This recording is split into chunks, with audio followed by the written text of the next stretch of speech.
que, de nuevo, muchas gracias por estar aquí con nosotros en este espacio en donde estaremos conversando y platicando sobre temas de interés tanto para el público como para los profesionales del sector inmobiliario. Y cuéntame en esta ocasión de qué vamos a estar hablando. Muchas gracias, Beto. Un saludo a todos los que nos escuchan. El día de hoy vamos a estar hablando de un tema súper relevante en el mercado de los bienes raíces de Yucatán. Es el tema de lo que pues a mí me gusta denominarlo los lotes irresponsables. Sin duda es un fenómeno que está afectando a muchísima gente que cree que está obteniendo una buena inversión inmobiliaria, pero es todo lo contrario.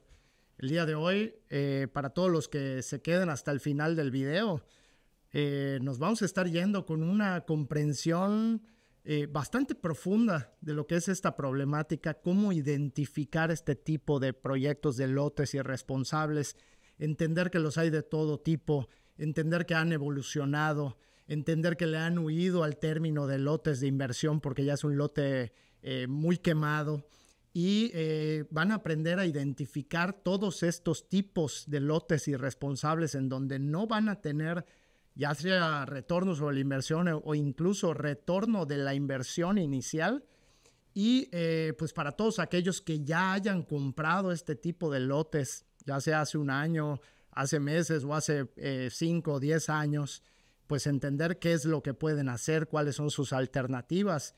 Y sin duda, pues pretendemos que este sea un documento, un contenido de mucho valor para poder alertar a todos los que no comprenden a profundidad y no son expertos en este sector, entender por qué este problema está afectando a todo el sector en general. Es un problema de sustentabilidad, es un problema en todas sus aristas, desde la arista ambiental, la arista social, la arista económica, y está impactando mucho más allá de lo que nos imaginamos. Vale, pues suena muy, muy interesante, sobre todo para quienes desconocemos un poco sobre el tema. ¿Podríamos empezar tratando de definir qué es un lote irresponsable?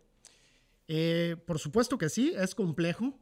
Puedo responder de la manera más directa posible, pero a lo largo de todo este capítulo se va a ir desglosando y vamos a ir llegando a una comprensión inicial. Ahora hablamos de su evolución, pero lo importante entender es, estos lotes irresponsables, no importa el nombre, les han dicho lotes de inversión, les han dicho chiquilotes, les han dicho desarrollos fantasmas, tienen muchos nombres y no importa la oferta de valor en cuanto a si son sin servicios, si son semiurbanizados, si son con urbanización completa o con casas, clubs y amenidades, ciudades. Ahora platicaremos al respecto.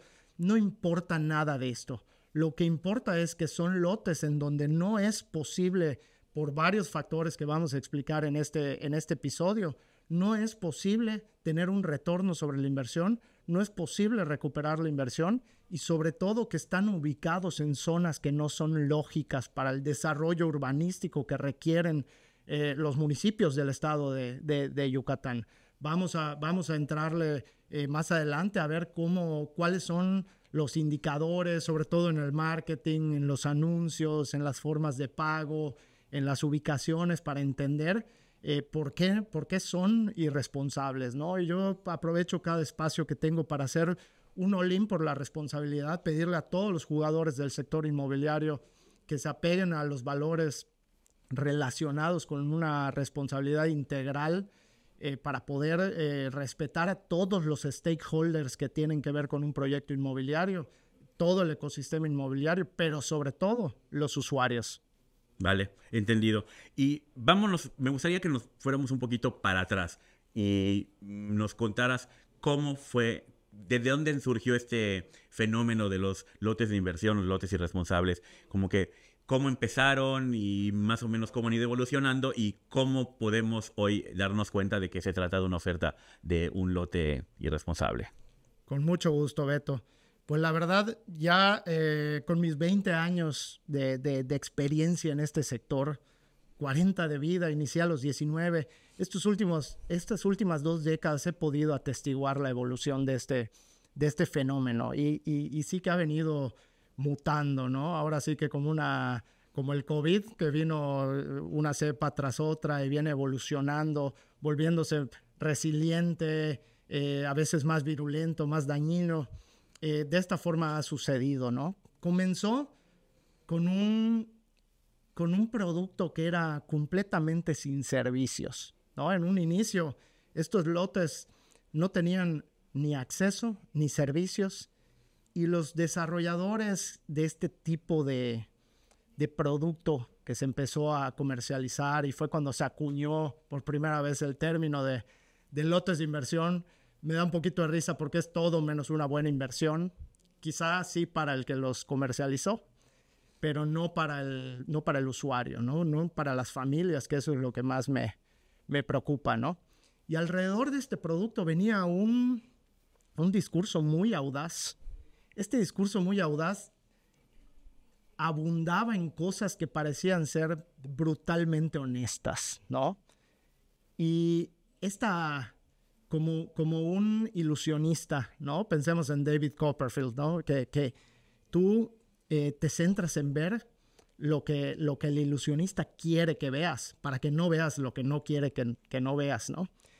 Y este discurso iba más o menos así, y era muy honesto hasta cierto punto, ¿no? Y ahí estaba el tema.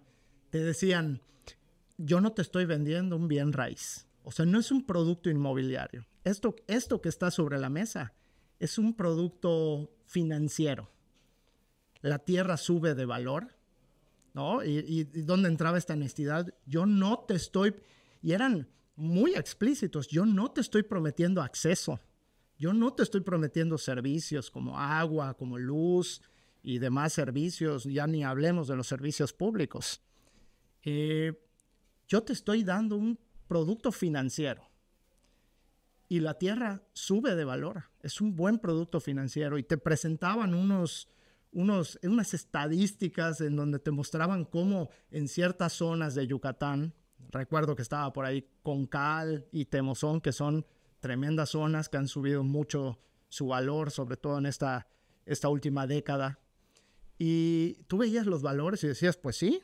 De hecho, los revisabas y veías por ejemplo, el valor actual de Temozón, y tú decías, el metro cuadrado ya está mucho más arriba de lo que dice acá. Parecía todo muy cierto, y es que lo era. Incluso los traían notariados, ¿no? Con fe notarial esos valores. Y bueno, por supuesto que es una premisa válida decir que la tierra sube de valor. La ubicación de estos terrenos era ampliamente cuestionable. Estaba en zonas en donde quizás habían humedales, no se hacían estudios hidrológicos, no se hacían mecánicas de suelos para ver si habían cenotes, que hay muchos en la región, cavernas. Simple y sencillamente era un lote de 400 metros cuadrados en lo profundo del monte yucateco, en el interior del estado. Y te decían, bueno, en ese momento esos lotes costaban 25,000 pesos, ¿no? Entonces, te decían, su marketing era muy audaz. Y ahora vamos a entender por qué tenían a las mejores empresas de marketing y los mejores esfuerzos de marketing por el nivel de utilidades que tenían. Y te decían, con 25,000 pesos hoy por hoy, pues te los quemas yéndote un fin de semana con tu familia a Cancún. En cambio, aquí, con 25,000 pesos te puedes hacer de un patrimonio, te puedes hacer de una tierra, ¿no? Y era un discurso, pues, con mucho appeal, ¿no? Era muy atractivo. Decir, pues sí, me puedo hacer de un bien inmueble. Y de la mano de esto se disfrazaban de Robin Hood. Decían, nosotros venimos a democratizar los bienes raíces, ¿no? ¿Por qué? Porque los estamos haciendo accesibles. Y no solo era un lote de 25,000 pesos. Tenías un enganche, pues ya no recuerdo de cuánto era en esa época, pero supongamos que era un 20%, entonces dabas pues 5,000 pesos y luego unos paguitos de 1,000 pesos, por decir algo, ¿no? Entonces, le parecía esto pues atractivo a mucha gente y parecía ser algo que democratizaba los bienes raíces. Entonces, hasta ahora te he dado puros argumentos que, oye, suenan plausibles, ¿no? Suena real, suena bien, ¿no? Había gente que decía, 5,000 pesos de anticipo. Oye, dame 10, ¿no? Y pago 50,000 pesos y voy pagando en mis lotecitos y pensaban, oye, ya no solo me hice de 1, me hice de 10. Y en esa época empezamos a ver, pues, a asesores con, pues, no una preparación tan profunda o nula, y empezaron a vender estos lotes por decenas. O sea, literal era, oye, yo vendí este mes 90 lotes, unos números que se escuchaban de manera tremenda, ¿no? Y con formas de pago, que ahora vamos a ver que esa es una de las maneras de identificar estos lotes. Entonces, pues esto empezó a proliferar, se empezó a acuñar el término de lotes de inversión, otros grupos empezaron a hacer este tipo de productos, y otra cosa que hacían con mucha audacia y te decían, y esto no es un producto de corto plazo. Esto no te va a dar retornos ni en el corto plazo ni en el mediano plazo. Fíjate la audacia. Esto es un producto de largo plazo. Llegué a escuchar, oye, si estás pensando tener hijo, cómprate unos lotecitos o un lotecito. Y cuando salga de la universidad, cuando tenga 20 años, por ejemplo, ya le vas a poder heredar un patrimonio con más valor. Lo que nadie veía en ya ves como cuando te mueven dónde quedó la bolita y es difícil entender dónde está realmente la bolita. Era en el precio. Estos 400 metros cuadrados a 25,000 pesos. Estamos hablando arriba de 60 pesos por metro cuadrado. 60 pesos cuando esas ubicaciones y esos suelos, esas tierras en breña, en medio de la nada, cuestionablemente te podría decir que valían 1 peso o 2 pesos. Literal. Era, pues, ofrecerle dinero a un ejido, ¿no? Que eso ya empieza a ser cuestionable. Y, oye, si cuesta 1 peso y lo vendes en más de 60 pesos, ¿qué margen de utilidad estás obteniendo? Te quiero poner en contexto un poquito el margen de utilidad que tenemos los desarrolladores que desarrollamos proyectos inmobiliarios responsables en zona consolidada o en zona etiquetada como reserva de crecimiento, es decir, donde es deseable y, por cierto, donde es lógico para los usuarios vivir. Nosotros hoy por hoy iniciamos un proyecto con una proforma financiera aspirando a lograr tener un 15% de utilidad después de financieros, antes de impuestos. Y estos proyectos tenían márgenes de utilidad en el orden de los cientos o miles %. Es una cuestión abismal, es muy cuestionable. Y de ahí parte de lo perverso de ese fenómeno, porque con ese margen de utilidad tan abismal, tenían obviamente recursos ilimitados para marketing, para hacer fiestas tremendas con los brokers, lanzar fuegos artificiales, traer a famosos a cantar para que los vendedores estén felices, regalar autos convertibles a final de año al campeón de ventas que te puede haber colocado cientos de lotes. Y bueno, ahora hablamos de por qué este es un tema de los temas económicos, ¿no? Pero a raíz de esto empezaron a haber muchos cuestionamientos. Oye, si no haces hidrológicos, ¿qué tal si comercializaste un humedal o una caverna? O a raíz de críticas constantes de los jugadores serios del mercado empieza a mutar, ¿no? Entonces empieza a convertir en no, ahora vamos a ofrecer una oferta de lotes semi-urbanizados, ¿no? Entonces, pues sí, te tiraban acceso con unas calles blancas, te marcaban las mojoneras, ya tenías al menos podías ir y pararte, digamos, en decir en el mejor de los casos, porque hay muchos grupos de estos que defraudaron gente, ¿no? Pero los que sí ofrecían certeza legal, que, ojo, no es suficiente. Ahora me gustaría hablar mucho de eso. Ofrecían certeza legal, cumplían, podías llegar y pararte y decir, ok, sí, este es mi lote, ¿no? Nada más que otros servicios o servicios públicos, pues sabemos que nunca va a suceder, que la madre naturaleza se va a volver a tragar esas calles, ¿no? Blancas. Y empezaron a enfrentar múltiples quejas, ¿no? Y problemas, señalamientos también de gente experta en el mercado. Y evolucionó también, ¿no? Entendieron que también estaba mal. Y ahora ofrecen proyectos completamente urbanizados. Y de completamente urbanizados brincaron a régimen en condominio, con urbanización full, casas club, amenidades, cascadas, water parks, no sé, se pusieron súper creativos con las amenidades que incluían, pero siguen estando en ubicaciones incorrectas para el desarrollo urbanístico que requieren las ciudades y en ubicaciones en donde es ilógico para los usuarios vivir ahí, construir una casa ahí, formar una comunidad por múltiples factores que ahora podemos abordar, ¿no? Y de ahí, ¿cómo no? Evolucionó todavía más a ciudades. Entonces veías a grupos empresariales, que quiero hacer la acotación de que no me voy a referir a ningún grupo en específico. Estoy en contra moralmente y por amor a Yucatán, en contra del fenómeno, no de un grupo en particular, ¿no? Pero empezaron a salir estos grupos a crear ciudades, ¿no? Y ciudad tal, y ciudad no sé qué, y ciudad no sé qué, y ciudad... Se pusieron creativos y de repente habían como 15 ciudades vendiéndose en el suelo de Yucatán, como si la migración y el crecimiento poblacional fueran a sustentar el crecimiento de ese tamaño, ¿no? Que fuéramos a requerir realmente los usuarios varias ciudades más, y eran desarrollos pues ya en el orden de los miles de lotes, ¿no?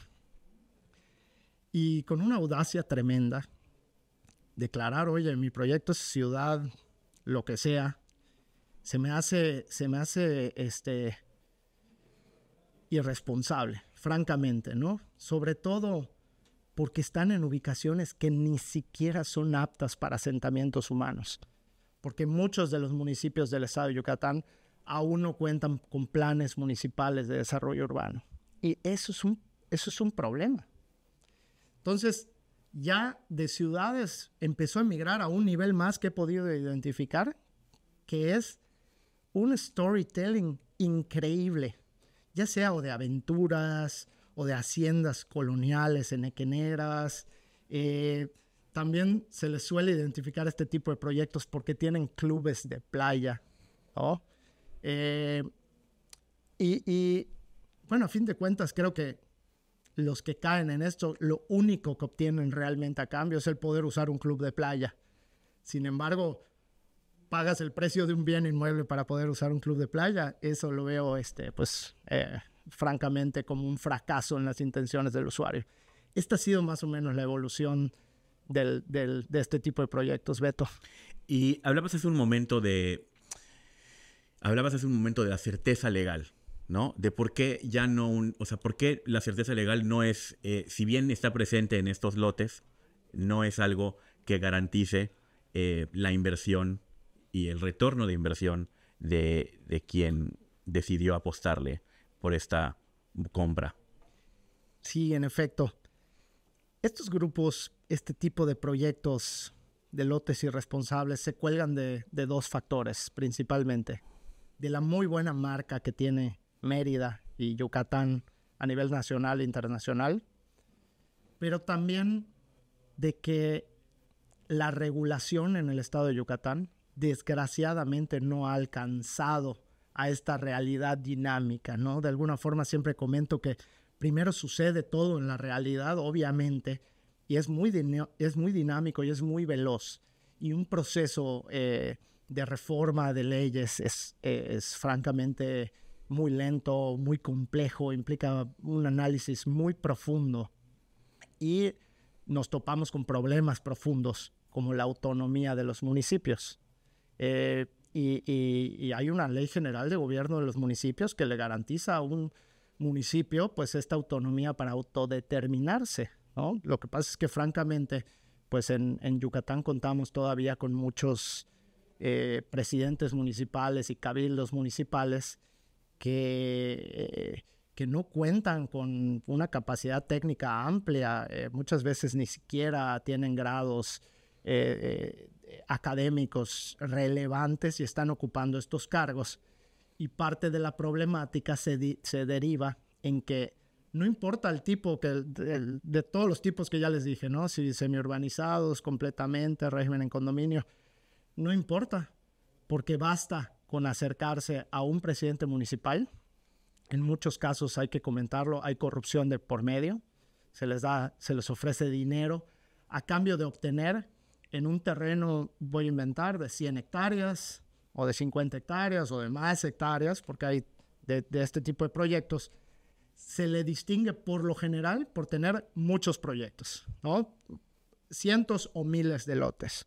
Entonces obtienes un oficio de división por parte del municipio y uno con ese oficio de división acude al fedatario de su preferencia, cualquier notario público del estado de Yucatán, y el notario inscribe ese oficio de división y en ese momento pues ocurre algo terrible porque a pesar de que no han entrado las máquinas a deforestar, ya se fragmentó legalmente el suelo. Entonces ya se crearon legalmente cientos o miles de lotecitos en un lugar en donde no consta que era apto para un asentamiento humano y que francamente en la mayoría de las ocasiones, si la gente viene, es que parte del problema es que la gente no está viniendo, está confiando, colgándose en la buena marca que tiene Mérida y Yucatán y están comprando sin ver a través de temas de marketing o estos grupos suelen tener, ahí se les identifica y por lo general son los que tienen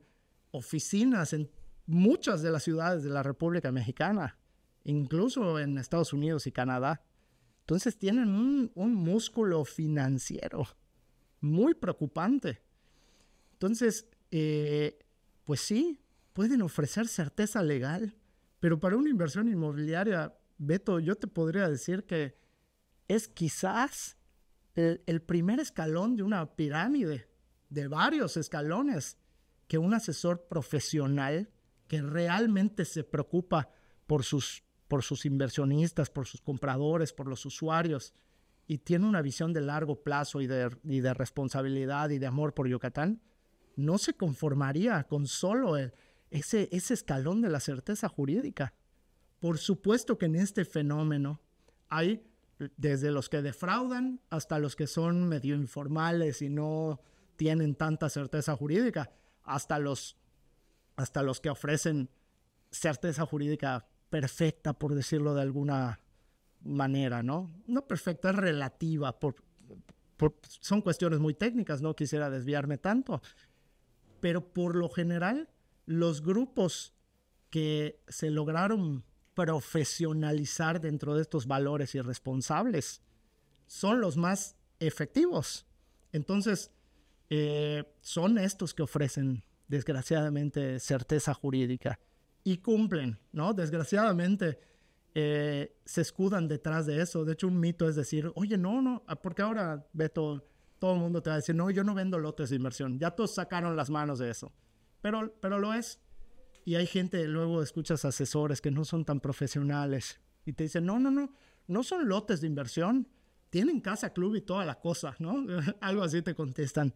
Y no es eso. Es que no importa si cumplen. No importa si tienen casa, club y toda la cosa y todas las amenidades. Lo que importa es que están en zonas ilógicas y que son preponderantemente especulativos. Y cuando algo es preponderantemente especulativo, es una burbuja inmobiliaria. Platícame un poco, ¿qué es? O sea, porque habemos muchos que no conocemos de términos financieros y cuando se mezcla el tema, como esta burbuja financiera, la escuchamos mucho durante tiempos de crisis y relacionado con temas de Wall Street que son un poco abstractos. Cuando hablas de una burbuja inmobiliaria, ¿de qué estás hablando exactamente y por qué es peligroso?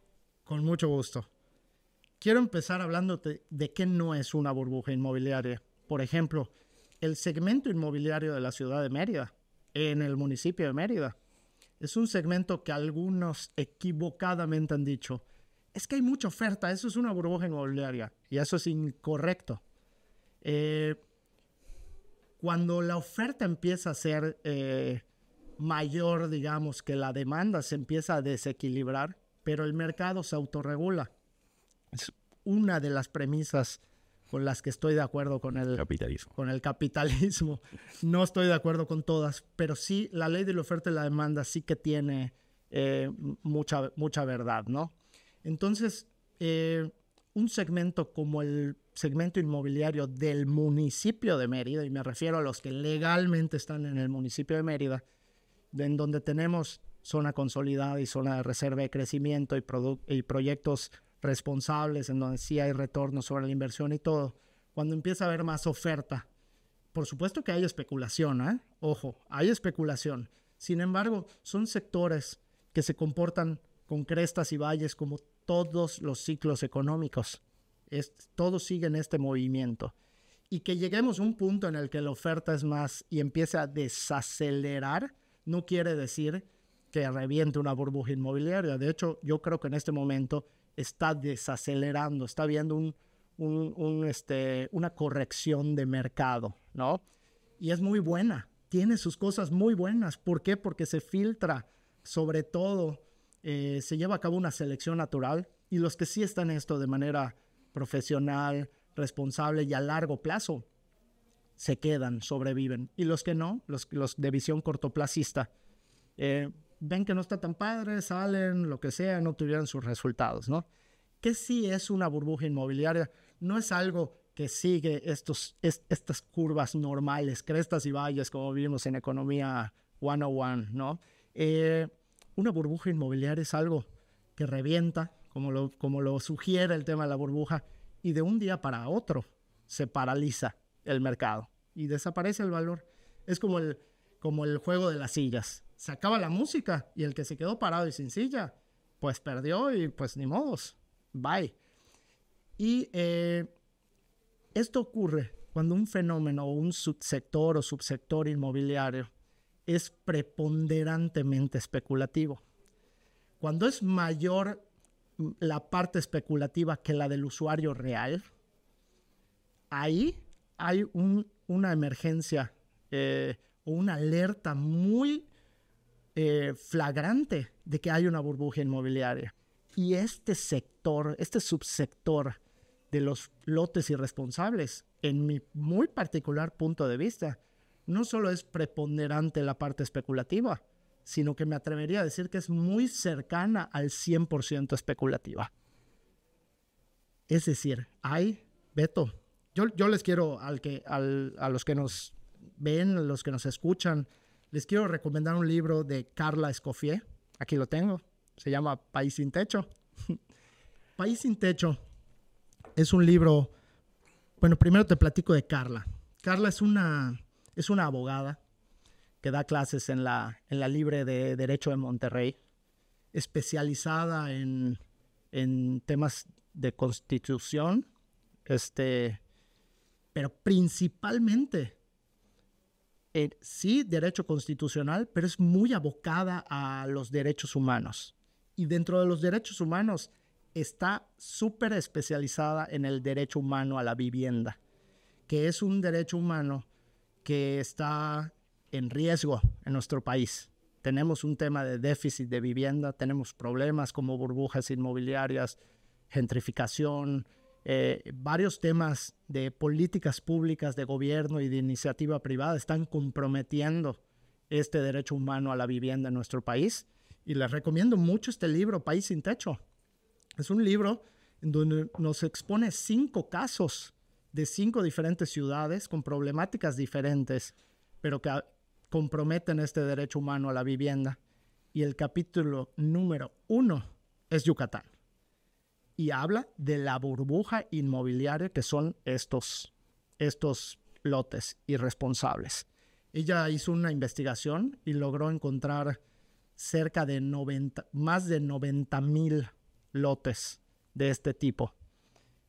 Este libro fue publicado en 2023. Yo creo que francamente estamos hablando de más de 100,000 lotes.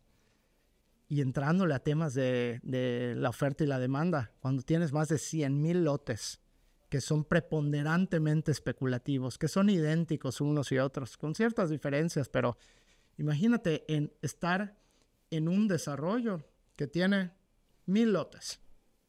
Beto, tú dime cuál es la diferencia entre el lote 745 y el 132. Lo que están haciendo es quitarle lo especial que tiene un bien raíz. Un bien raíz tiene valor. El valor de un bien raíz se lo da un usuario. Un usuario que espera, al menos en términos de vivienda, como lo son estos lotes, pues vivir en una zona con un nivel humano, con una accesibilidad, una conectividad y una infraestructura muy buena, ¿no? ¿Qué quisiera tener cerca? Servicios de alimentación, mercados, tiendas de conveniencia, supermercados, servicios financieros, bancos, cajeros automáticos, servicios de educación, escuelas. ¿Cómo va a haber escuelas cerca de estos 100,000 lotes? Es imposible. No hay, simple y sencillamente no hay la masa crítica.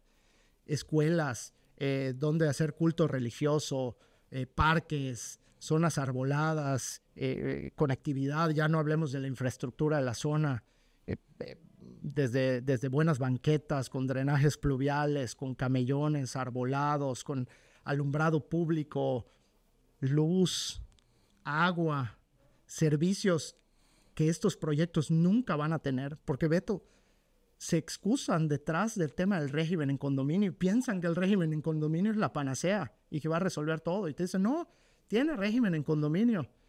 Y por supuesto que soy fan yo de un régimen en condominio. ¿Por qué? Porque te garantiza todos los servicios internos del perímetro, ¿no? del complejo. Sin embargo, un régimen en condominio no puede garantizar los servicios públicos. Dígase transporte público, dígase recoja de basura. Ya, o sea, para irnos mucho más allá de electricidad y de agua. Dígase protección civil, policías, bomberos. Todos estos no van a poder garantizar este tema. Por eso se convierten, y no lo decimos como adivinos, lo hemos visto en otros estados de la República, se convierten en asentamientos humanos en condiciones deplorables. No hay manera de recuperar la inversión inicial. Entiendo. ¿Por qué dices que no hay manera de recuperar la inversión inicial? Digo, has mencionado un poco, tiene que ver con el producto mismo, porque es un producto que está en una ubicación no apta, y al decir no apta es que, pues, uno, chance ni puedes verlo porque no hay camino para entrar. Dos, no tienen los servicios públicos a los que estamos acostumbrados a tener todos los que vivimos en un espacio donde sí los recibimos, ni tampoco los accesos como esto que decías a espacios donde comprar alimentos, espacios de esparcimiento, espacios de educación, espacios de salud, ¿no? Pero ¿por qué no se puede recuperar la inversión? Nuevamente volviendo al tema para empezar, y volviendo al ejemplo inicial, ¿no? Decíamos, oye, compras en 60 pesos algo que vale $1. Lo único que no es lo único que está mal, ese margen de utilidad en el orden de los miles % del desarrollador. Lo que está mal y lo que no vio esta gente, que te decían, me acuerdo en esa época, una publicidad que te comparaba el costo del metro cuadrado, estos 60 pesos, con un café de Starbucks 20, ¿no? Y te decían, y te ponían un cachito de tierra con zacatito, que era 1 metro cuadrado, y te ponían un Starbucks a un lado, ¿no? Te decían, oye, en vez de comprarte un café, cómprate 1 metro cuadrado de tierra. Sonaba sumamente atractivo. Y te decían, en 20 años vemos, pero perdón, si estás comprando en 60 pesos algo que vale $1, ¿cuántos siglos tienen que pasar para que tengas plusvalía? Tú ya le estás pagando a estos proyectos la plusvalía de siglos. Es terrible. Pero bueno, volviendo al punto de la oferta y la demanda. Supongamos, Tú eres el dueño del lote 132 y yo del 745. Y tú compraste un lote, vamos a decir, para que sean números fáciles, en 100,000 pesos hace 5 años. Te acercas a alguien que sepa más o menos del sector, pon tú que estás en otro estado de la República y te dice, pues checa el dato de la Sociedad Hipotecaria Federal, cuánto ha subido el precio de la vivienda año con año en promedio en Yucatán, ¿no? La Plaza Mérida, por ejemplo, el año pasado subió más o menos un 10%. Tú dices, bueno, ya pasaron 5 años, ponte un 10%, lo que compré en 100 lo revendo en 150. Tú te acercas, Beto, a cualquier inmobiliaria que preste servicios de intermediación inmobiliaria, agentes de bienes raíces para tratar de revender tu proyecto, tu lote. Y te van a decir que francamente es imposible revenderlo. Pon tú que no lo sepan y lo intentan. Van a publicarlo y van a escuchar grillos. No va a haber respuesta. Bueno, bájalo a 120, grillos. Bájalo a 100, no importa, necesito dinero. Que me den lo mismo que pagué hace 5 años. No va a suceder. No va a suceder. No va a suceder además porque el mismo desarrollador ya te está abriendo la 17ª etapa de tu proyecto y está ofreciendo 60 meses sin intereses. No hay manera de competirles. Y ellos se escudan detrás de que dicen, oye, yo estoy vendiendo más alto. Por supuesto que hay una plusvalía. Pero no existe un mercado secundario de este tipo de lotes. No existe. Entonces, y no hay manera de competirles. Porque 60 meses sin intereses me quedé corto. Y hay de estos proyectos ofreciendo 120 meses sin intereses. He escuchado de 180 meses sin intereses. Es una locura. Oye, si van a ejecutar obra, más que un ejército de actuarios, tienen que tener adivinos para saber si en 180 meses, en 15 años, qué tasa de inflación hubo para poder ejecutar realmente la obra. Ellos están agarrando dinero y están jineteando ese dinero. Se están capitalizando de manera abismal. Pero bueno, volviendo al punto. Oye, Quique, pues ya, aunque sea menos de 100, necesito recuperar. Por eso digo, los que compran en zona consolidada o en zona de reserva de crecimiento, que son zonas lógicas para usuarios. Si no es lógico para usuario, no existe un mercado de reventa. Pero los que compran en estas zonas le aspiran a tener retorno sobre la inversión. Por eso me refiero mucho a que la gente en este tipo de lotes irresponsables no solo no va a tener retorno sobre la inversión, no va a retornar la inversión. Porque tú me vas a decir, pues necesito dinero, dame 90. Pero si yo soy dueño del 745, le voy a decir a otro, a mí denme 80. Y otro levanta la mano y a mí 70. Y ocurre una subasta a la inversa. No hay manera, no hay mercado. Carles Escoffier documentó en su libro País sin Techo. Documentó un municipio que tiene 29 veces más lotes que familias en el municipio. Es un municipio que tendría que multiplicarse por 29 veces su población. Eso no va a suceder. Quizás se acabe el planeta Tierra antes. Es un fenómeno muy preocupante y me siento de verdad, yo siento terapéutico este episodio, Beto, de poder decirlo a la gente, porque me escriben todos los días presidentes de AMPI de varias ciudades del país, consejeros nacionales de AMPI o colegas de AMPI de todas partes del país. ¿Qué opinas de este proyecto? Y yo ni siquiera los conozco por nombre, los proyectos, pero es muy fácil identificarlos. O me escribe el director regional del banco con el que vemos Créditos Puente nosotros, por ejemplo, y me dice, oye, un pariente compró esto. Chin, lo lamento mucho. Y lamento mucho todos los que nos estén escuchando, que hayan confiado en este tipo de proyecto, pero no van a lograr sus resultados. Y probablemente hayan firmado un contrato leonino del cual no tengan salida. O sea, no van a lograr el resultado de retorno de inversión ni de poder vivirlo. Probablemente haya gente que se atreva a vivir en esas zonas. Yo pensaría, yo hace un rato te decía, oye, es tendiente al 100%. Probablemente haya menos de un 3% de la gente, menos de un 2%, que diga, yo sí me voy a ir a vivir allá. Pero ¿En qué condiciones van a vivir? pon tú que haya comprado con estas, las marcas en teoría menos malas, que para mí son las más malas porque son las que más daño hacen.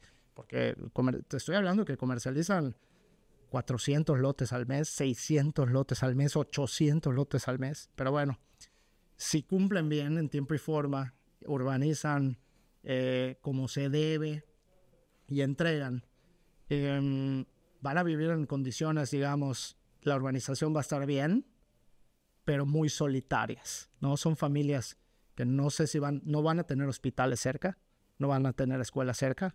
Tiene que ser un tema, pues, quizá de second home, vacacional. ¿Y el tema de seguridad? Pero aún así no tienen seguridad, no hay bomberos, no hay mercado cerca, tienes que ir a manejar y agarrar carretera, ir a la población. Y para familias es imposible. Oye, si las familias tienen que llevar a la escuela y a la clase de karate y a la clase de ballet a los hijos, es imposible para una familia vivir allí. Sí van a haber algunos que se avienten de valientes a vivir así en solitario, pero yo creo que serán... O sea, va a ser una calidad de vida similar a la del Distrito Federal, digo, la de Ciudad de México, ¿no? De los traslados, por ejemplo. Los traslados es otro tema.